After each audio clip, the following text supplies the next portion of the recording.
Hey everyone, it's Pastor Justin, filling in for PJ while he and his family are getting the much needed and deserved rest on vacation this week. A couple quick announcements. First off, we are having our outdoor worship service August 8th at the town park at 10 a.m. So it'll be one service, 10 a.m. Sign-ups went around this past Sunday. There will be an attachment on our midweek email that you can sign up for your family. Just let us know. There's also going to be a list of here's the items we need people to bring, more specific than in years past. Also wanted to let you guys know that The Rock, the student ministry, is meeting. We've been at the town park, but we're going to come back here to Trinity this week, 6 to 8. Anyone that's going into 7th grade is welcome to join us, or if you're a senior that just graduated, you are also welcome to join us. Now, due to some live stream issues this past week, which is typical when I speak, I wanted to summarize what we talked about this past Sunday because it was a really important message. We looked at Philip and the Ethiopian eunuch in Acts chapter 8, right? We're in the series on Acts.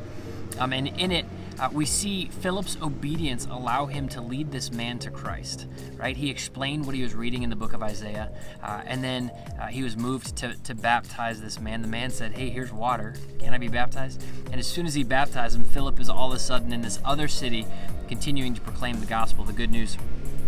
Now, on Sunday, we talked about all of these excuses that we come up with, right?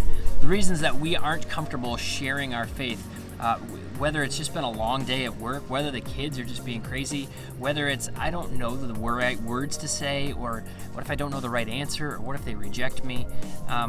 But then we referenced something that PJ talked about for the last couple of weeks, where the good news of Jesus' life, death, and resurrection, it's too important to be silenced by external opposition or our internal reluctance, our internal excuses and reasons that we have for not sharing. I talked about a quote from St. Francis of Assisi that a lot of us reference that says, you preach the gospel at all times and when necessary use words. Pointed out he never actually said that.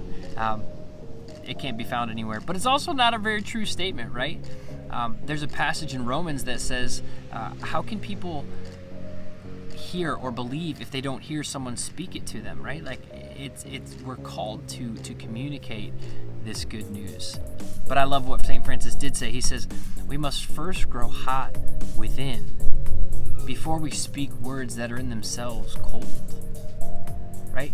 Do you believe the good news?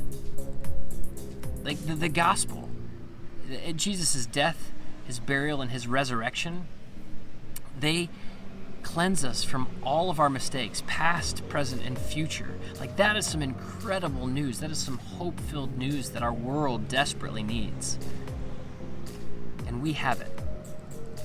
Luke 6:45 speaks of this overflow of the heart. Like what your heart is full of is what comes out. So what's your heart full of? Like what is coming out of you on a daily basis? What are you speaking to people? Is it good? Is it not good? If you want to be better at sharing the gospel, this good news because of Jesus, fall more in love with Jesus. It'll just start flowing out of you. So that's kind of what we talked about Sunday in a little recap. We look forward to catching up with you guys this next Sunday. PJ will be back well rested, and we're going to dive into the story of Paul. So we hope you guys have an incredible rest of your week and enjoy some great weather, hopefully not rain. We'll see ya.